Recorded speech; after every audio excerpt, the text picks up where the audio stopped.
Que a paz de Cristo esteja com você e com a sua casa. Pai querido, louvado seja teu nome nesta hora. Queremos pedir uma bênção especial para cada filho, para cada servo seu, para cada membro da tua igreja, no distrito de Toritama e em qualquer região e desse país.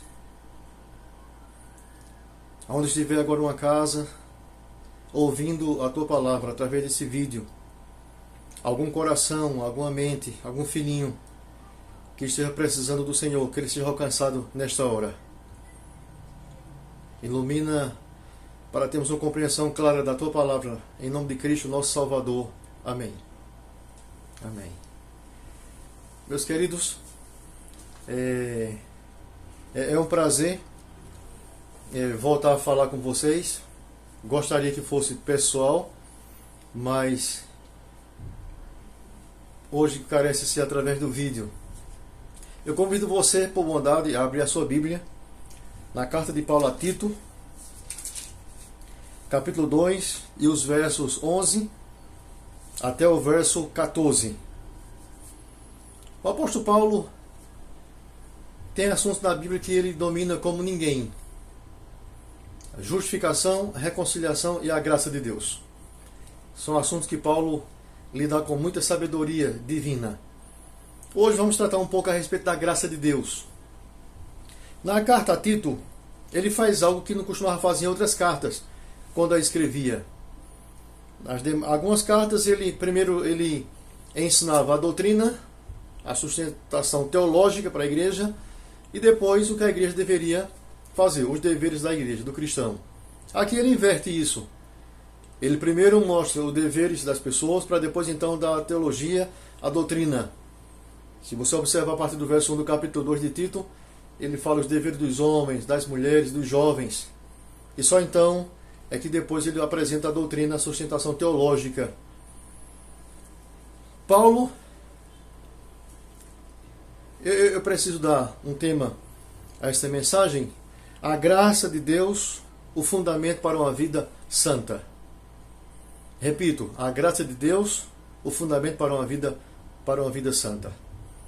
Eu vou ler os versos 11 a 14, que diz assim: porquanto a graça de Deus se manifestou salvadora a todos os homens, educando-nos para que, renegada a impiedade e as paixões mundanas, vivamos no presente século, sensata, justa e piedosamente. Verso 13. Aguardando a bendita esperança e a manifestação da glória do nosso grande Deus e Salvador, Cristo Jesus, o qual a si mesmo se deu por nós, a fim de remir-nos de toda iniquidade e purificar para si mesmo um povo exclusivamente seu, zeloso de boas obras. Amém? Paulo, aqui ele fala 4 aspectos ou considerações sobre a graça de Deus. No verso 11, ele fala sobre a epifania da graça. No verso 12, ele fala sobre a pedagogia da graça. No verso 13, ele fala sobre a epifania da glória, que ele chama de bendita esperança. E no verso 14, ele fala sobre a operação da graça. No verso 11, ele apresenta 3 características da graça de Deus. Mas antes de comentar, o que é epifania? Nesse contexto, a palavra epifania é a manifestação de Deus sobrenatural. Então, a manifestação sobrenatural de Deus, a palavra é epifania. Algo que estava escondido e foi revelado. Estava guardado e foi revelado. E como é que a gente encontra a epifania da graça? Quando Jesus nasce da Virgem Maria. Quando ele vive na carpintaria com seu pai. Quando ele morre na cruz para nos salvar e nos dar vida eterna. Eu pensava que a cruz tinha revelado a graça, mas foi a graça que revelou a cruz. Então no verso 11 ele fala de 3 aspectos da epifania da graça. No verso 11 ele começa assim: porquanto a graça de Deus. A graça tem uma origem. E a origem da graça é Deus. Não só a graça, mas nós também. Nós acreditamos que nós somos obras da mão de quem? Da mão de Deus. A graça tem uma origem. Deus. Amém? Por isso que podemos confiar em Jesus Cristo. Podemos confiar na sua palavra. Porque existe uma origem da graça. Deus. Amém?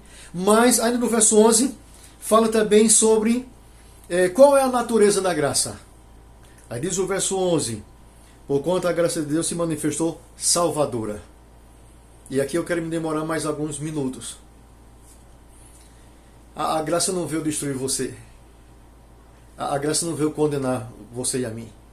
Ela veio nos salvar. Amém? A mensagem desta hora quero dizer a você, onde você estiver agora, não importa o que você fez, o que você faz, o que você vive fazendo, eu quero dizer a você que a graça está aí e veio salvar você. Lucas 19, verso 10 diz assim: porque o Filho do Homem veio buscar e salvar os perdidos. Amém? João 3,17: o Filho do Homem veio ao mundo não para condenar o mundo, mas para que o mundo fosse salvo por ele. Cristo quer salvar você e a sua família. Amém?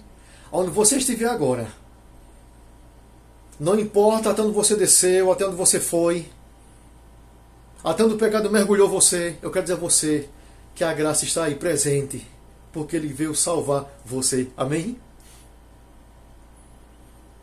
Ainda outro aspecto ou característica da graça no verso 11: porquanto a graça de Deus se manifestou salvador a todos os homens. Quem são esses todos? São todos mesmo? Veja o que diz Apocalipse capítulo 5 e o verso 9.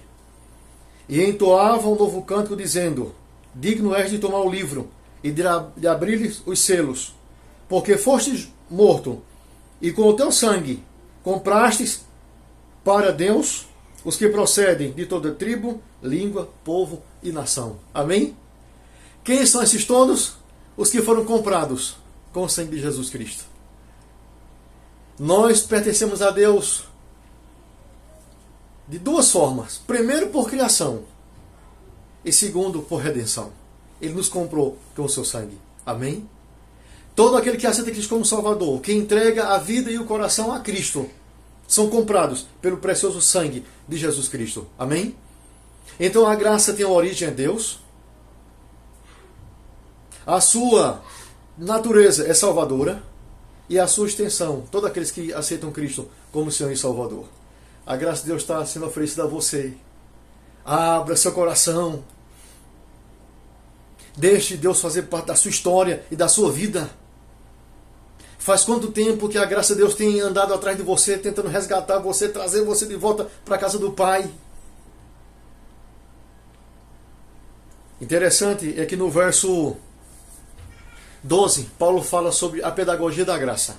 No verso 13, ele fala sobre a epifania da graça, a epifania da glória. A epifania da graça, Cristo sendo revelado, nascendo de Maria.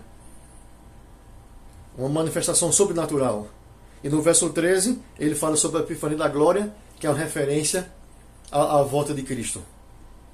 A epifania, uma manifestação que ainda não aconteceu, mas vai acontecer. Nós acreditamos nisso profundamente. Amém? Eu fiquei pensando assim, se no verso 11 ele falou sobre a epifania da graça, que é Cristo se manifestando e como um homem veio nos salvar.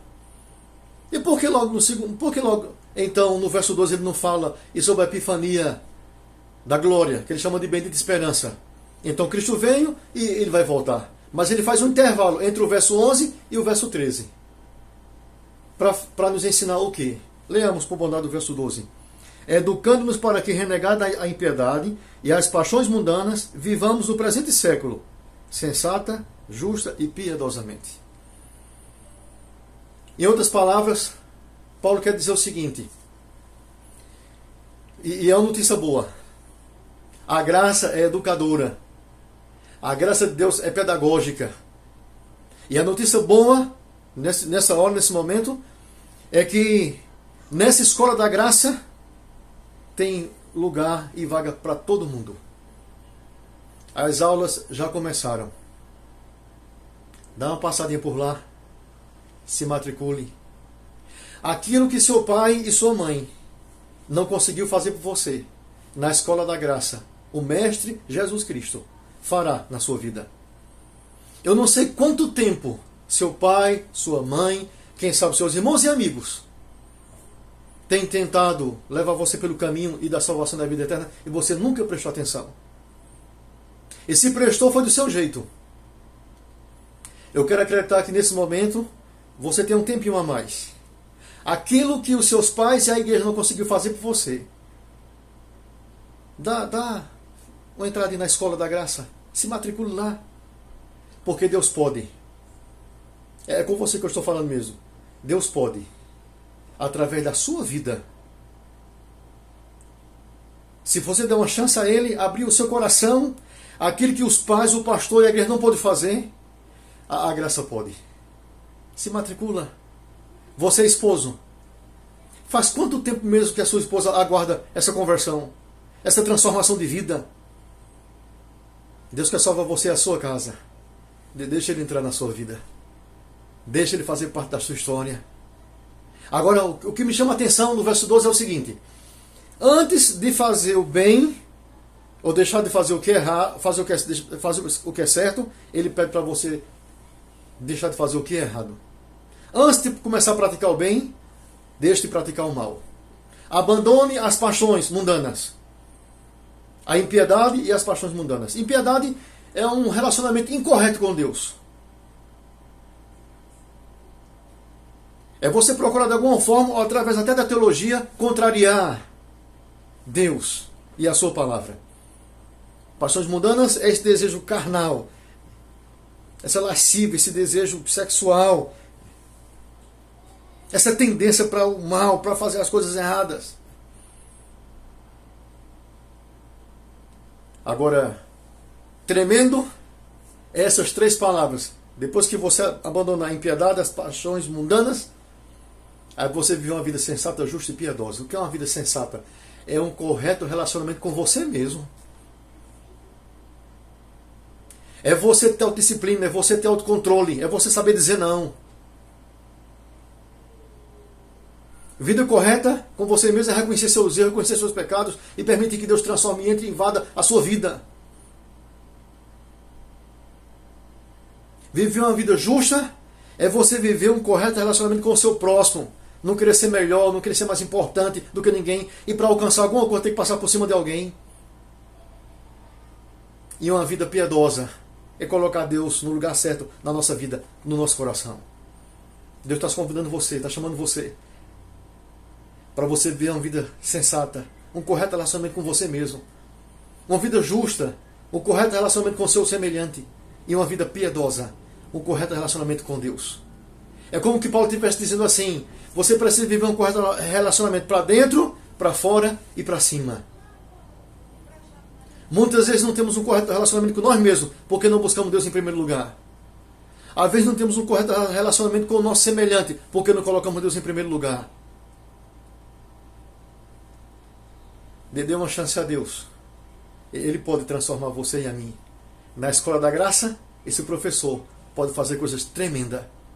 Eu lembro que tinha matérias na escola que eu sempre fui enrolado quando se trata de escola. E tinha matéria que era difícil demais, eu entendi que era muito complicado. A mãe colocava na aula de reforço, de vez em quando levava uma pisa, mas é porque eu não conseguia alcançar. Tem matéria difícil na vida espiritual, que nem você e eu jamais vamos conseguir vencê-la. Vamos conseguir ser aprovados nessas matérias. Mas Ele pode. Em nome de Deus, Jesus Cristo pode. A graça de Deus pode fazer você e a mim um vencedor. Não deixe mais a sua esposa, nem seus pais, nem seu esposo ficar esperando pela uma transformação de vida. Você tem tempo agora. Dá um pulinho lá. Tem vaga para todo mundo. Se matricula. E Deus e na escola da graça transformar a minha e a sua vida. Depois então ele fala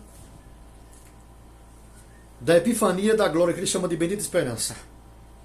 Não pode morrer no nosso peito esse desejo de ir para o céu, de olhar para as nuvens e abrir nossos braços, que nós estamos aguardando o nosso Redentor e o nosso Salvador, e pegado na mão da esposa, do cônjuge e dos filhos, a gente ser levado pelos anjos para morar com Deus. A gente não pode perder de vista esse desejo que está no peito da gente, de encontrar com Ele nas nuvens, nosso Redentor, nosso Salvador, nosso Provedor. E não perca essa esperança. Então, por que esse intervalo? Porque ele colocou o verso 12 entre o verso 11 e o 13, para nos dar uma chance de, na escola da graça, encontrarmos o nosso maior professor e mestre, que pode curar as nossas feridas. Você pode estar se lamentando, chorando, mas Deus está aí agora, ao seu lado, na pessoa de Cristo, para lhe abraçar.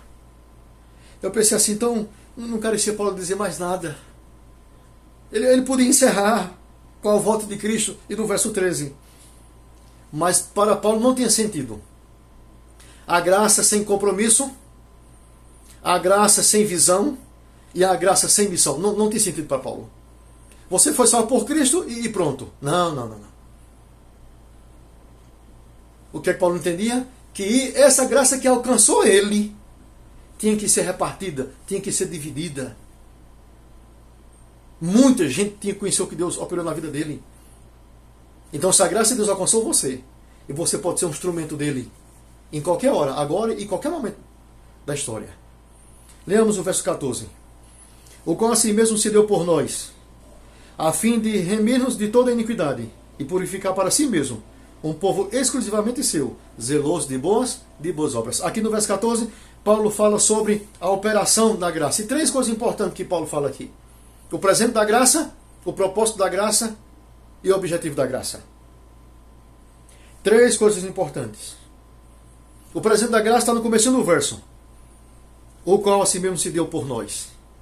Quando você precisou, ele deu o melhor. Lembra do jardim do Éden? A tempestade que derrubou árvores, arrastou e deixou os seres humanos sem roupa. Lembra disso?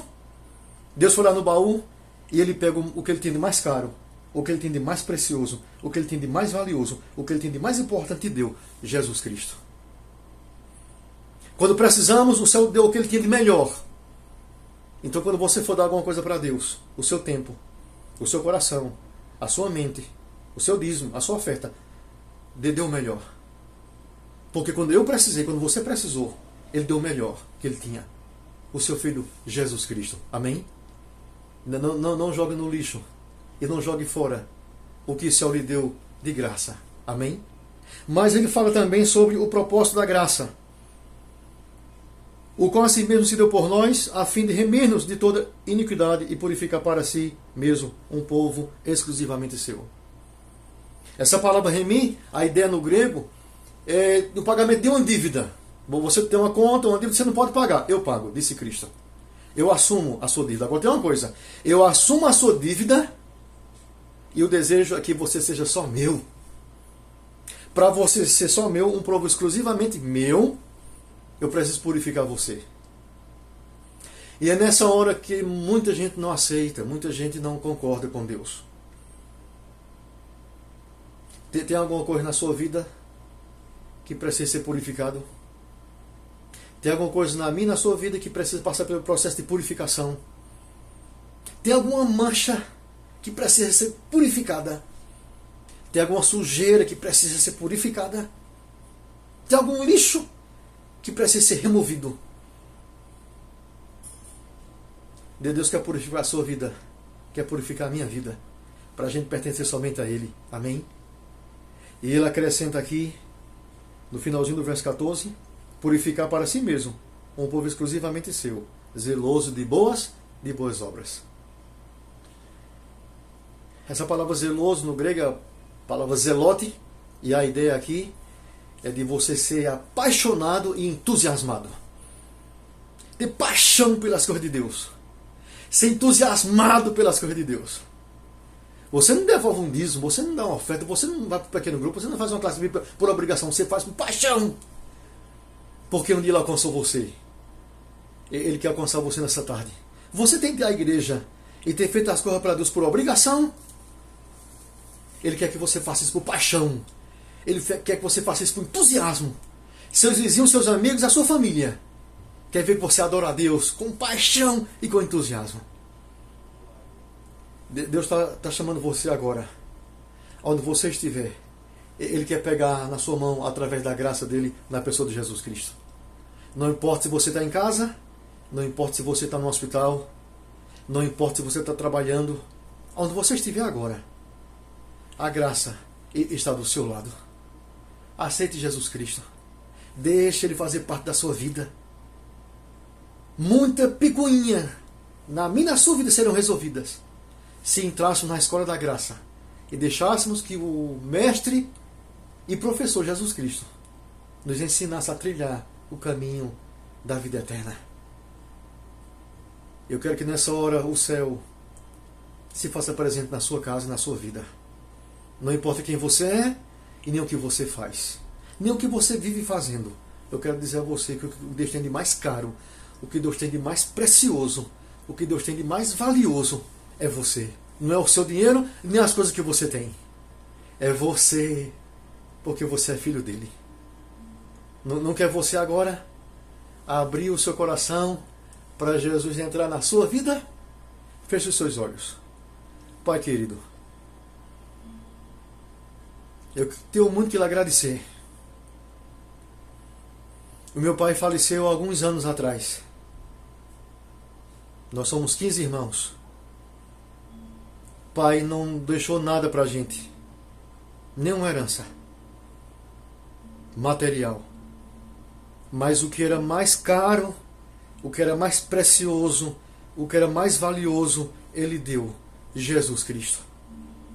Eu tenho muito que agradecer ao meu pai, porque Ele me ensinou o caminho do céu e da vida eterna. Quero te pedir agora, Senhor, pelas pessoas que estão vendo esse vídeo, não importa a situação física, mental, espiritual, alcança agora o teu filhinho, onde ele estiver agora. Que a tua graça possa abraçá-lo. Se eu estou falando para alguma ovelhinha ferida, machucada, que ela se sinta nos braços da graça. E que Jesus Cristo possa trazer paz, possa trazer harmonia, possa trazer restauração, purificação na vida de teus filhos. Em nome de Cristo, o nosso Salvador. Amém. Amém. Que a graça de Deus esteja com todos.